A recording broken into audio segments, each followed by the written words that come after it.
పాలమూరు జిల్లా మన్యంకొండ సభలో రాహుల్ గాంధీ మాట్లాడుతున్నారు. ఇప్పుడు లైవ్ చూద్దాం. స్వాగత్.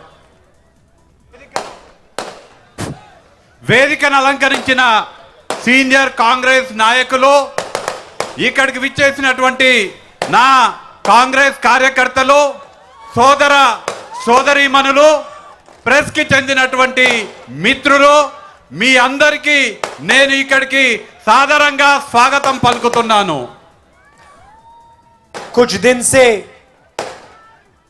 ये भारत जोड़ो यात्रा कन्याकुमारी से कश्मीर तक चल रही है. గత కొన్ని రోజుల నుంచి ఈ యొక్క భారత్ జోడో యాత్ర కన్యాకుమారి నుంచి కాశ్మీర్ వరకు నడుస్తున్నది.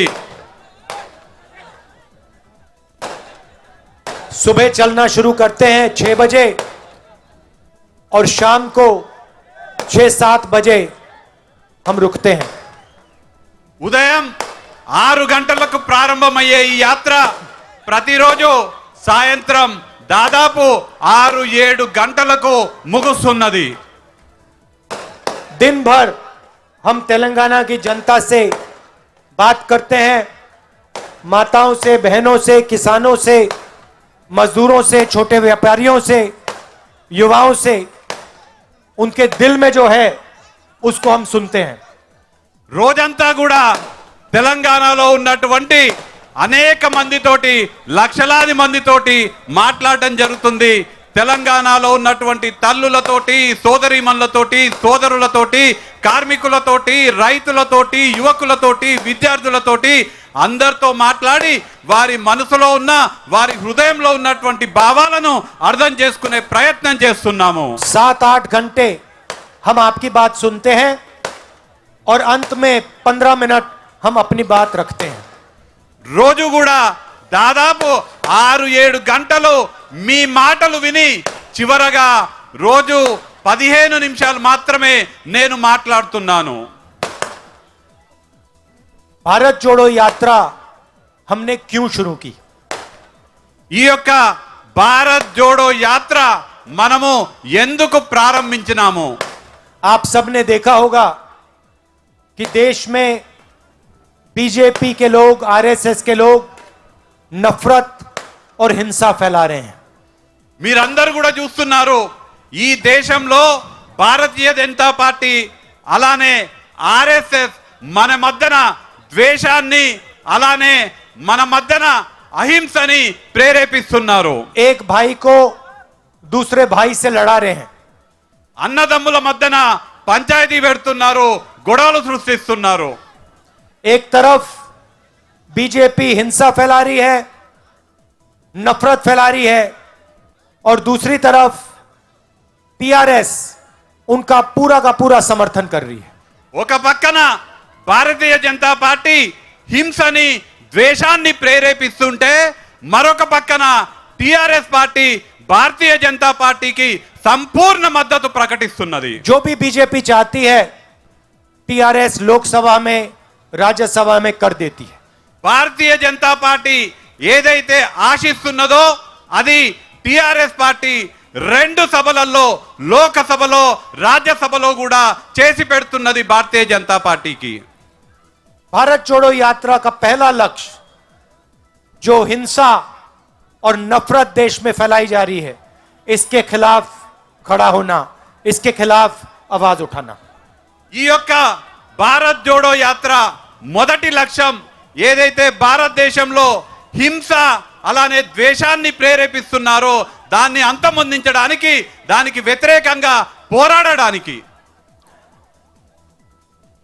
हिंदुस्तान में आज 45 साल में सबसे ज्यादा बेरोजगारी है. దేశంలో, భారతదేశంలో నేటి వరకు అత్యధిక నిరుద్యోగం ఈ రోజు మన దేశంలో ఉన్నది. सड़क पे मेरे साथ युवा चलते हैं, मैं उनसे पूछता हूं कॉलेज के बाद, यूनिवर्सिटी के बाद क्या करना चाहते हो? యాత్రలో భాగంగా యువకులతో మాట్లాడినప్పుడు నేను అడుగుతాను వాళ్ళని, కాలేజీ పూర్తయిన తర్వాత మీరేం చేస్తారని నేను వారిని ప్రశ్న అడుగుతున్నాను. मैं पूछता हूं कहते हैं, कोई कहता है आईएएस, कोई कहता है पुलिस, कोई कहता है आर्मी। నేను వారిని అడిగినప్పుడు వారు చెప్తుంటారు నేను ఐఏఎస్ అవుతానని, కొంతమంది పోలీస్ అవుతానని, కొంతమంది మేము ఆర్మీలో చేరతామని చెప్తున్నారు యువకులు. कोई सॉफ्टवेयर इंजीनियर बनना चाहता है, कोई सिविल इंजीनियर बनना चाहता है. కొంతమంది సాఫ్ట్వేర్ ఇంజనీర్ల మైదామని కలలు కంటున్నారు, కొంతమంది సివిల్ ఇంజనీర్లు కావాలనుకుంటున్నారు. युवाओं के ये सब सपने हैं. ఇవన్నీ కూడా యువకుల స్వప్నాలు, ఇవన్నీ కూడా యువకులు కోరుకుంటున్నటువంటి లక్ష్యాలు. इसके बाद मैं उनसे पूछता हूं क्या लगता है तुम्हें रोजगार मिलेगा? चुप हो जाते हैं. ఇవన్నీ విన్న తర్వాత వారిని నేను మీకు ఇవన్నీ కూడా అవుతాయని అనిపిస్తుందా అని అడిగినప్పుడు, మీకు ఉద్యోగాలు వస్తాయా అని అడిగినప్పుడు అందరూ కూడా నిశ్శబ్దం పాటిస్తున్నారు. हजारों रुपए, लाखों रुपए शिक्षा में जाते हैं.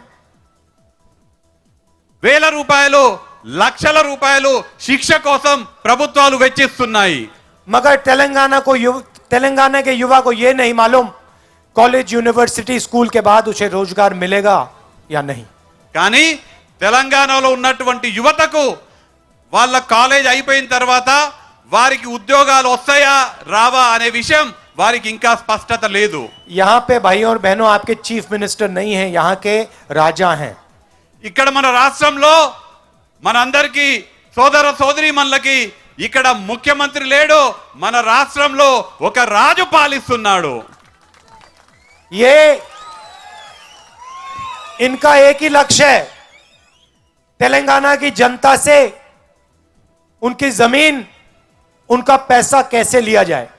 వారిది ఒకటే లక్ష్యం, రాష్ట్ర ముఖ్యమంత్రి ఒకటే లక్ష్యం, తెలంగాణలో ఉన్నటువంటి ప్రజల నుంచి భూమిని ఎట్లా లాక్కోవాలి, వాళ్ళ దగ్గర ఉన్నటువంటి పైసలను ఎట్లా లాక్కోవాలని.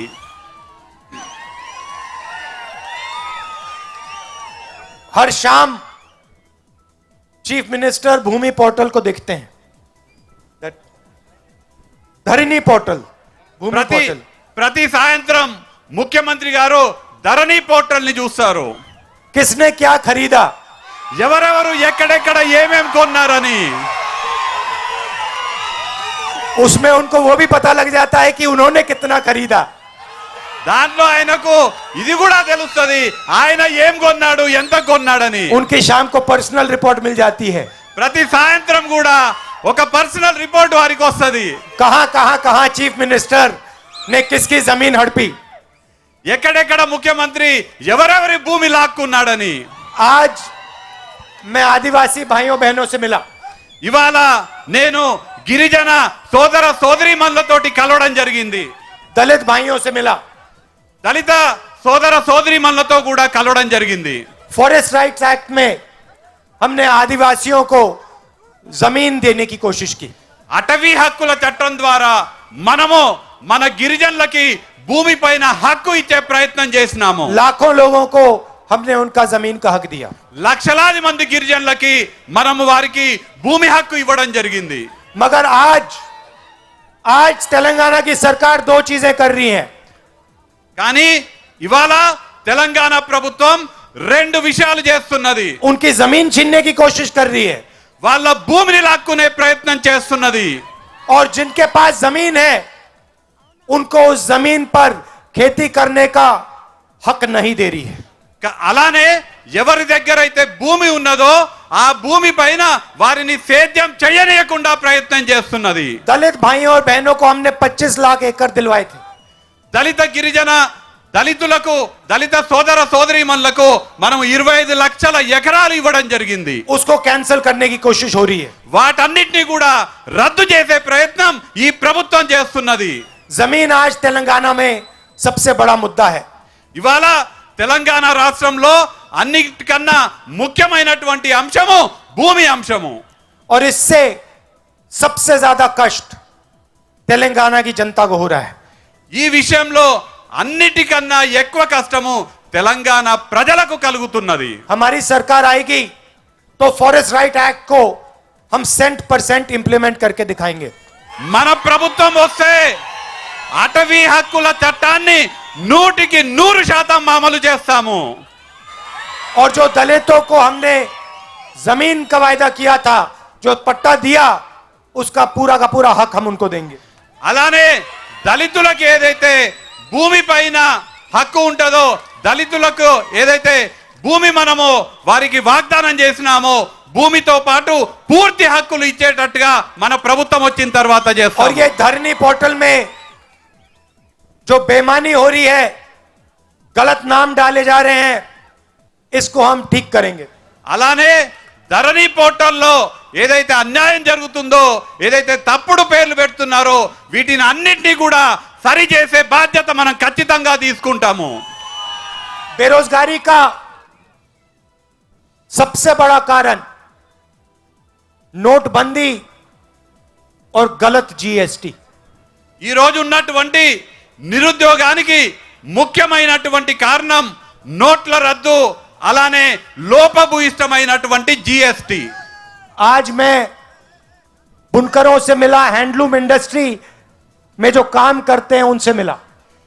ఇవాళ నేను మన రాష్ట్రంలో ఉన్నటువంటి చేనేత వర్గాల వారితోటి కలవడం జరిగింది. और उन्होंने मुझे बताया कि जीएसटी ने उनके बिजनेस को बर्बाद कर दिया, उनके काम को खत्म कर दिया। వారు చాలా స్పష్టంగా చెప్పడం జరిగింది, జిఎస్టి ద్వారా వారి వ్యాపారానికి నష్టం జరిగింది, వారు తీవ్రమైనటువంటి ఇబ్బందుల్లో కూరుకోవడం జరుగుతున్నది. 18% जीएसटी लागू कर दी उन पर। 18% జిఎస్టి అమలవుతున్నది వాళ్ళపైన. भाइयों और बहनों, नोटबंदी और जीएसटी ने जो छोटे बिजनेस वाले, मिडिल साइज बिजनेस वाले, छोटे व्यापारी हैं, उनकी जिंदगी बर्बाद कर दी। ఇదేదైతే జిఎస్టి ఉన్నదో చిన్న వ్యాపారస్తులు అలానే మధ్యతరగతి వ్యాపారస్తుల జీవనాన్ని తీవ్రమైనటువంటి సంక్షోభంలోకి నెట్టేయడం జరిగింది. जीएसटी और नोटबंदी हिंदुस्तान के सबसे अमीर लोगों को फायदा पहुंचाने के लिए किए गए हैं। జిఎస్టి అలానే నోట్ల రద్దు మన భారతదేశంలో ఉన్నటువంటి అత్యంత ధనికుల లాభం కోసం తీసుకురావడం జరిగింది. और जीएसटी और नोटबंदी के बाद जो छोटा बिजनेस चलाता था, जो मिडिल साइज बिजनेस चलाता था, उन सब के बिजनेस व्यापार बंद हो गए हैं। అలానే ఈ జిఎస్టి నోట్ల రద్దు తర్వాత ఎవరెవరైతే చిన్న చిన్న వ్యాపారాలు మధ్యతరగతి వ్యాపారాలు చేసుకుంటారో వాళ్ళ వ్యాపారాలు మొత్తం కూడా మూసుకుపోవడం జరిగింది. दिल्ली में हमारी सरकार आएगी तो हम जीएसटी को बदलेंगे और एक टैक्स, सिर्फ एक टैक्स होगा, 5 टैक्स नहीं होने वाले। కేంద్రంలో మన ప్రభుత్వం వచ్చినప్పుడు ఖచ్చితంగా జిఎస్టిలో మార్పులు తీసుకురావడం జరుగుతుంది. అలానే మొత్తం కూడా ఒకటే జిఎస్టి ఉంటది దేశవ్యాప్తంగా. और जैसे हम किसानों की पहले मदद करते थे, जैसे हमने किसान कर्जा माफ किया था, वैसे ही हम किसानों की मदद करेंगे। ఏ విధంగా అయితే రైతులకి ఎప్పుడు కూడా సహకరిస్తున్నామో, ఏ విధంగా అయితే రైతు రుణమాఫీ చేయడం జరిగిందో మళ్ళీ కూడా రైతు రుణమాఫీ కాంగ్రెస్ ప్రభుత్వం చేపడుతుంది. भाइयों और बहनों, इस यात्रा में आपने पूरा का पूरा समर्थन दिया है। సోదర సోదరి మల్లారా, మీరందరూ కూడా ఈ యొక్క యాత్రకు మీ సంపూర్ణ మద్దతు ఇవ్వడం జరిగింది. पूरा पूरा प्यार आपने इस यात्रा को दिया। మీ అందరు కూడా అమితమైనటువంటి ప్రేమని ఈ యాత్రకు ఇవ్వడం జరిగింది. आप देखिए, इस यात्रा में अलग अलग धर्म के लोग, अलग जात के लोग, अलग भाषा बोलने वाले लोग सब चलते हैं। మీరందరూ గమనిస్తే ఈ యాత్రలో వివిధ కులాలు, మతాలు, వివిధ భాషలు మాట్లాడే వాళ్ళు ఈ యాత్రలో నడుస్తున్నారు. इस यात्रा में आपको हिंसा, नफरत नहीं दिखाई देगी। ఈ యాత్రలో మీకు ఎక్కడ కూడా హింస గాని ద్వేషం గాని కనిపించదు. इसमें कोई गिरता है, धक्का लगता है, गिरता है, एकदम सबके सब लोग उसे उठा लेते हैं, मदद करते हैं। ఈ యాత్రలో ఎవరైనా ఎక్కడైనా తట్టుకొని కింద పడితే పక్కనున్నటువంటి వాళ్ళు అందరూ కూడా వచ్చి వారిని లేపి వారికి సహకరించే ప్రయత్నం చేయడం మన అందరం కూడా చూస్తుంటాం. यही सच्चा हिंदुस्तान है। ఇదే నిజమైన భారతదేశం. तो इसके लिए मैं दिल से आपका धन्यवाद करना चाहता हूं। దీనికోసం నేను హృదయపూర్వకంగా మీ అందరికీ కూడా కృతజ్ఞతలు తెలియజేసుకుంటున్నాను. आमतौर से सुबह जब व्यक्ति उठता है, चलता है, तो थकान नहीं होती. ఉదయం ఎవరైనా లేచిన తర్వాత నడుస్తున్నప్పుడు ఎక్కువగా శ్రమ పడము. 6-8 घंटे चलने के बाद व्यक्ति थक जाता है. 6-7 గంటలు నడిచిన తర్వాత నీరసం వస్తుంది. यहां यात्रा में 7 घंटे के बाद कोई थकान नहीं होती. ఇక్కడ ఈ యాత్రలో మాత్రం 7 గంటలు నడిచిన తర్వాత కూడా ఎవరిలో కూడా ఆ అలసట అనేది కనపడట్లేదు. 7 घंटे चलने के बाद लगता है कि अभी शुरुआत की है. 7 గంటలు నడిచిన తర్వాత కూడా ఈ యాత్రలో నడుస్తున్నటువంటి వాళ్ళకు అరే ఇప్పుడే ప్రారంభించామా అన్నట్టుగా అనిపిస్తుంది. इसका कारण है, దీనికి ఒక కారణం ఉన్నది. मैंने पहले सोचा, बात समझ नहीं आ रही थी ये कैसे हो रहा है. నేను మొదట ఆలోచన చేస్తే ఎందుకు ఇట్లా అవుతుంది అనేది నాకు కూడా అర్థం కాలేదు. कैसे हो सकता है कि पूरे दिन थकान ही नहीं होती. అట్లెట్లా రోజు మొత్తం నడిస్తే కూడా మనకెందుకు శ్రమ అనిపించట్లేదు, మనం ఎందుకు నీరసం అవ్వట్లేదు అనేది 25 అనిపిస్తుంది. किलोमीटर चलने के बाद थकान नहीं हो रही. 15 కిలోమీటర్లు నడిచినాక కూడా 25 కిలోమీటర్లు నడిచినా కూడా ఏమాత్రం కూడా నీరసం అనిపించట్లేదు. फिर बात मुझे समझ आई. తర్వాత నాకు అర్థమైనది, मैं आपकी शक्ति के साथ चल रहा हूं. నేను మీ అందరి శక్తి ద్వారా నడుస్తున్నాను. आपकी मदद से चल रहा हूं. మీ అందరి మద్దతుతోటి నేను నడుస్తున్నాను. आपके प्यार से चल रहा हूं. మీ అందరూ చూపిస్తున్నటువంటి ప్రేమతోటి నేను నడుస్తున్నాను. इसीलिए यात्रा आसान है. అందుకే ఈ యాత్ర చాలా సులభంగా అవుతున్నది. और ये यात्रा अब कश्मीर में जाके खत्म होगी, रुकेगी. ఈ యాత్ర ఇప్పుడు ఎక్కడ కూడా ఆగేది లేదు, కాశ్మీర్ లో ఆగుతుంది ఈ యాత్ర. फिर से आप सबका दिल से धन्यवाद करना चाहता हूं.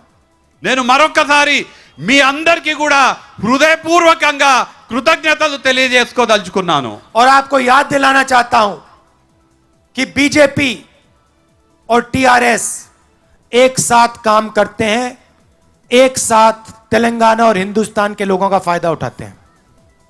ఇక్కడ భారతీయ జనతా పార్టీ టిఆర్ఎస్ రెండు కూడా కలిసి పనిచేస్తున్నాయి. రెండు కూడా భారతదేశంలో కలిసి పనిచేస్తూ ప్రజలని మోసం చేస్తున్నాయి. चुनाव के समय ये ड्रामा करते हैं, मगर ये दोनों एक साथ हैं. ఎన్నికలప్పుడు వీళ్ళిద్దరు కూడా డ్రామాలు చేస్తారు, కానీ వాస్తవానికి వీళ్ళిద్దరు కూడా ఒక్కటే. और कांग्रेस पार्टी गरीबों के साथ, कमजोर लोगों के साथ, छोटे व्यापारियों के साथ, किसान और मजदूर के साथ. కానీ కాంగ్రెస్ పార్టీ పేదలతోటి, రైతులతోటి, కార్మికులతోటి ఉండే పార్టీ. आप सबका बहुत बहुत धन्यवाद. नमस्कार. जय हिंद. మీ అందరు కూడా మనస్ఫూర్తిగా నమస్కారాలు, కృతజ్ఞతలు. జై హింద్.